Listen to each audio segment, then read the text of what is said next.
In the shadow-laden corridors of the Palazzo Vecchio, where power whispers through stone and ambition echoes in every footstep, there exists a truth that Niccolò Machiavelli understood better than any man of his time. Some knowledge is too dangerous to share, some truths too corrosive to speak aloud, and some realities too stark to illuminate fully.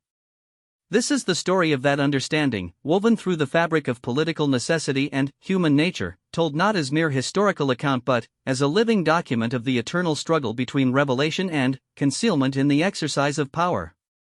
The morning mist clung to the Arno River like secrets to a statesman's tongue when Machiavelli first understood the weight of unspoken truths. It was the year 1503, and the Republic of Florence trembled on the precipice of chaos. The Borgia Pope, Alexander VI, had died, his son Cesari's empire crumbling like wet parchment, and, in that moment of transition, young Niccolò witnessed something that would shape his understanding of statecraft forever. He had been dispatched to observe the collapse of what had seemed an invincible political machine, and what he saw in those dying days was not merely the fall of a tyrant, but the delicate architecture of public perception that had sustained that tyranny. In a dimly lit chamber of the papal apartments, he watched as Cardinal della Rovere, soon to become Pope Julius II, spoke in hushed tones to his inner circle. The words themselves were unremarkable discussions of reforms, of justice, of returning the church to its proper path.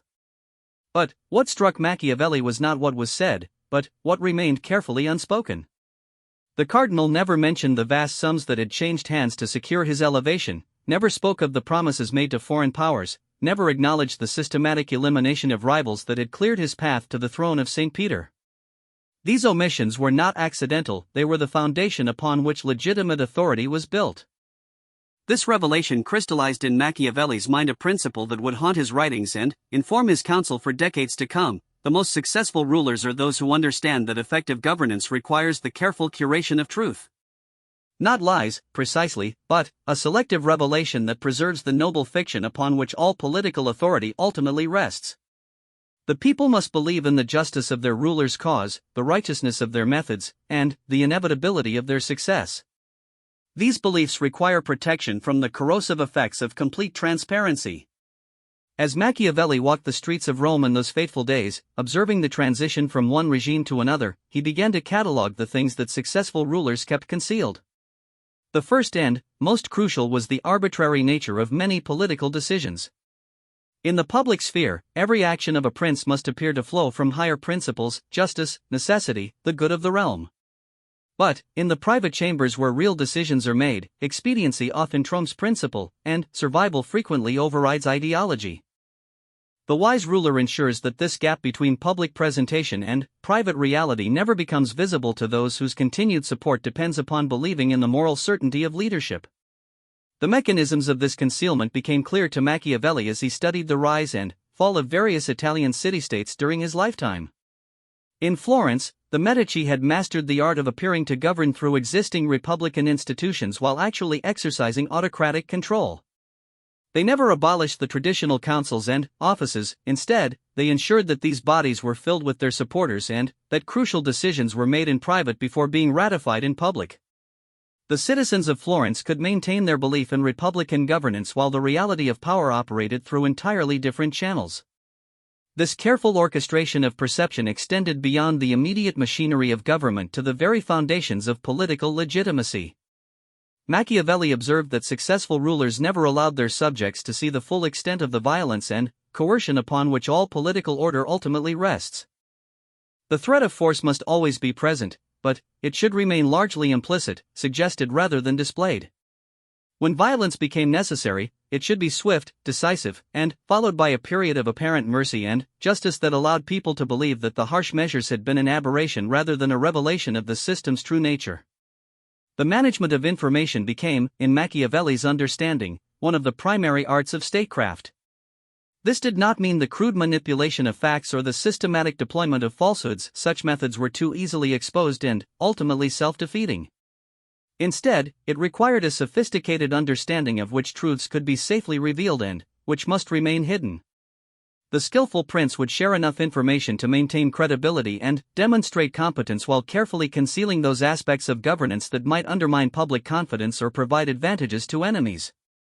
Economic realities presented particular challenges in this regard. The true cost of maintaining power, the bribes paid to secure loyalty, the subsidies required to maintain essential alliances, the price of intelligence networks and military preparedness, could never be fully disclosed to the people who ultimately bore these costs. Citizens needed to believe that their taxes served clear and noble purposes, not that significant portions disappeared into the shadowy world of political necessity. Similarly, the compromises and accommodations that international commerce required often conflicted with the public rhetoric of national honor and moral superiority that helped maintain domestic support. Diplomatic correspondence provided Machiavelli with countless examples of the gap between public proclamations and private negotiations. Treaties presented to the public as victories often contained secret clauses that amounted to significant concessions. Alliances portrayed as partnerships among equals frequently involved one party's subordination to another. The theatrical aspects of diplomacy, the elaborate ceremonies, the careful protocol, the public declarations of friendship and mutual respect served to conceal the calculating realism that actually governed relations between states. The role of religion in this system of concealment proved particularly complex. Machiavelli observed that successful rulers understood the political utility of religious observance and moral rhetoric while maintaining a private skepticism that allowed them to act pragmatically when circumstances required. The prince who appeared to be guided by divine will and moral principle would find it easier to secure popular support and legitimize difficult decisions. But the prince who actually allowed religious scruples to override political necessity would likely find himself destroyed by more pragmatic rivals. This created what Machiavelli saw as one of the central tensions in political life, the need to appear virtuous while being prepared to act without virtue when survival demanded it. The successful ruler would cultivate a reputation for honesty, mercy, and justice while secretly maintaining the capacity for deception, cruelty, and expedient action. The key was ensuring that when such harsh measures became necessary, they could be attributed to external circumstances rather than the ruler's inherent character. The management of military affairs provided another crucial area where concealment served essential purposes. The true strength or weakness of a state's defenses could never be fully revealed without creating either complacency among citizens or opportunities for enemies. Similarly, military plans and strategic preparations required absolute secrecy to remain effective. But, beyond these obvious needs for operational security, Machiavelli recognized that the public understanding of warfare itself needed careful management. Citizens required enough information about military affairs to support necessary sacrifices and maintain morale, but they could not be allowed to see the full horror and chaos of combat, the arbitrary nature of victory and defeat, or the extent to which success often depended upon luck rather than virtue. The public narrative of warfare emphasized honor, courage, and noble sacrifice while concealing the calculation, brutality, and opportunism that actually determined outcomes. The cultivation of intelligence networks presented similar challenges. Every effective ruler needed accurate information about potential threats, both foreign and domestic, but the methods used to gather such intelligence could not bear public scrutiny. The recruitment of informants, the interception of correspondence, the cultivation of sources within rival governments, these activities were essential for security but fundamentally incompatible with public ideals of trust and openness. The wise prince would ensure that his intelligence apparatus remained invisible to all but his most trusted advisors. Personal relationships within the ruling circle required their own forms of concealment. The favoritism, jealousy, and personal animosity that inevitably arose among courtiers and advisors could never be allowed to become public knowledge, as they would undermine the image of unified purpose that effective governance required. Private disputes must be resolved behind closed doors, and public appearances must always suggest harmony and shared commitment to the common good.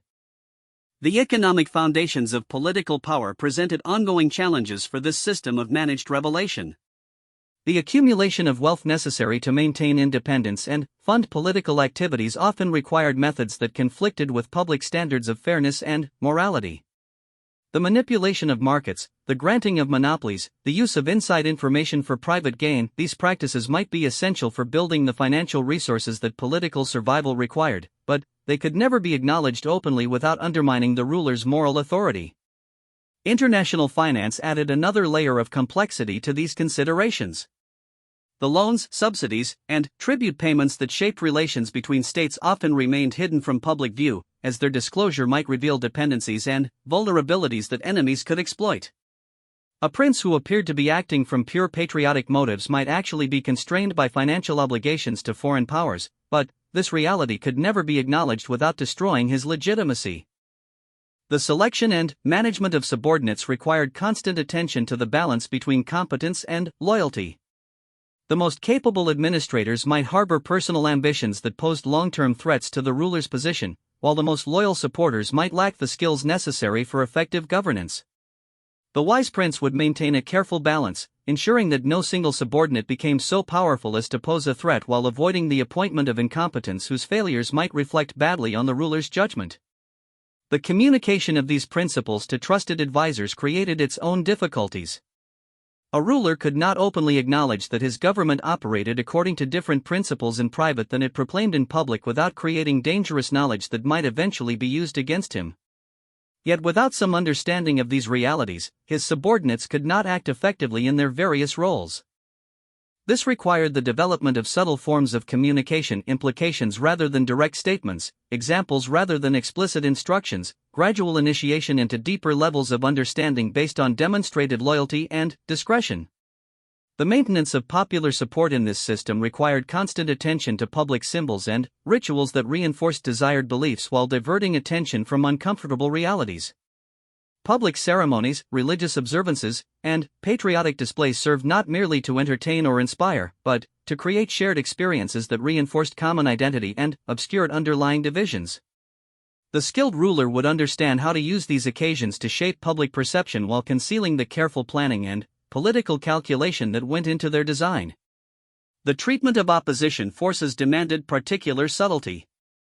Direct repression often created martyrs and validated criticisms of the regime, but allowing opposition to flourish unchecked could lead to the ruler's overthrow. The solution lay in understanding how to neutralize opponents through means that did not appear overtly political: economic pressure, social ostracism, administrative harassment that could be attributed to routine enforcement rather than political persecution. When more direct action became necessary, it should be swift and final, followed by a period of apparent reconciliation that suggested the harsh measures had been reluctantly undertaken for the greater good. The role of public opinion in this system proved both crucial and dangerous.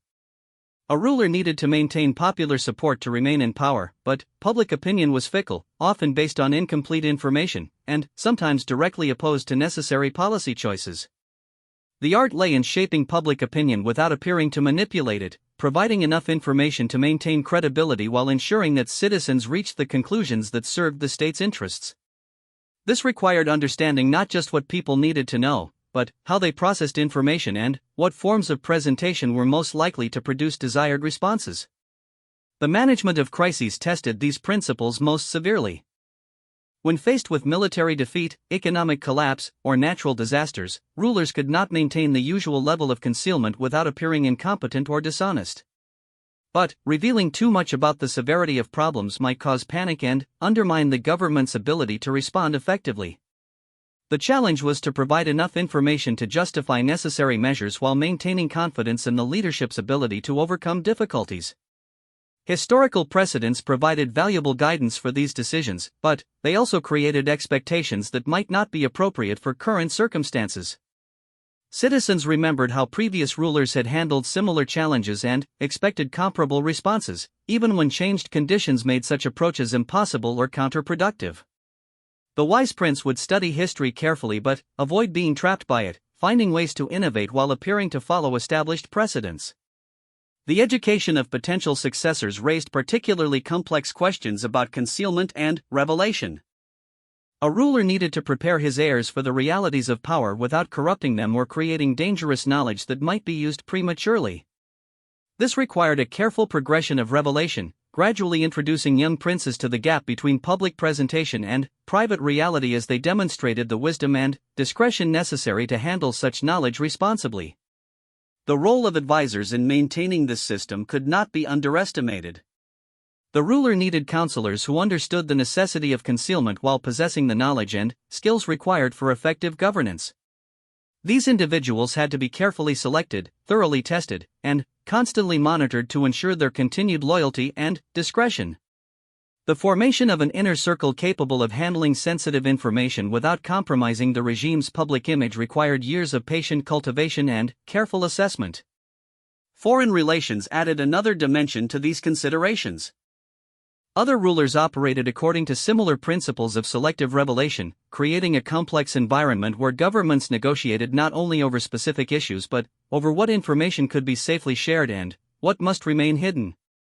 Diplomatic success often depended as much on understanding what other parties were concealing as on advancing one's own interests through conventional means.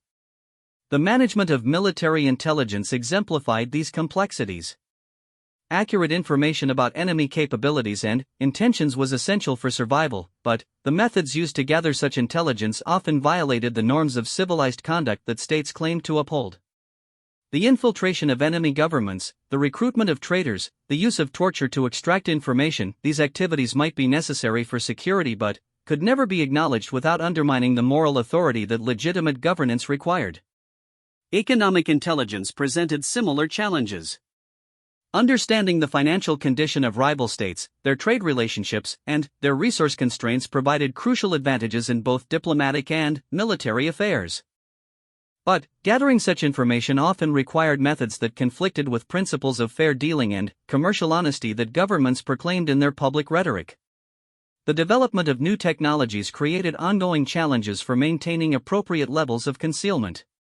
Advances in military science, improvements in communication systems, innovations in administrative techniques, these developments often provided significant advantages to early adopters but only if their acquisition and deployment could be kept secret from potential enemies.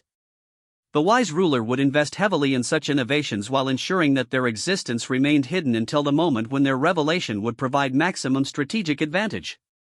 The training of intelligence operatives required particular attention to the balance between effectiveness and security. Such individuals needed enough knowledge to perform their duties effectively but not so much that their capture or defection would compromise critical operations. This required the development of compartmentalized information systems where operatives knew only what was necessary for their immediate assignments while remaining ignorant of broader plans and capabilities. The use of commercial networks for intelligence purposes offered significant advantages but also created vulnerabilities. Merchants and traders naturally traveled widely and had legitimate reasons for gathering information about economic and political conditions in various regions. But using such networks for intelligence purposes required careful management to avoid exposure that might compromise both the intelligence operation and the commercial relationships that provided cover for it. The management of religious institutions in this system proved particularly delicate. Religious leaders often possessed significant influence over public opinion and could provide valuable intelligence about popular sentiment and potential opposition movements. But involving religious figures in political activities risked compromising their moral authority and exposing the government to accusations of corruption and manipulation. The role of family relationships in political affairs created ongoing tensions between personal loyalty and state security. Rulers often relied heavily on family members for sensitive positions because blood relationships provided stronger guarantees of loyalty than could be obtained through other means. But family members might lack necessary qualifications for important positions, and their failures could reflect directly on the ruler's judgment while their successes might create dangerous rivals. The education of the broader population required careful attention to what knowledge served the state's interests and what might prove subversive. Citizens needed enough education to perform their economic and military duties effectively while remaining ignorant of information that might encourage dangerous ambitions or unrealistic expectations. The wise ruler would promote literacy and learning while ensuring that educational institutions taught approved versions of history and political theory. The management of legal institutions provided another area where concealment served essential purposes. The law must appear to apply equally to all citizens while actually serving the ruler's interests and maintaining social stability.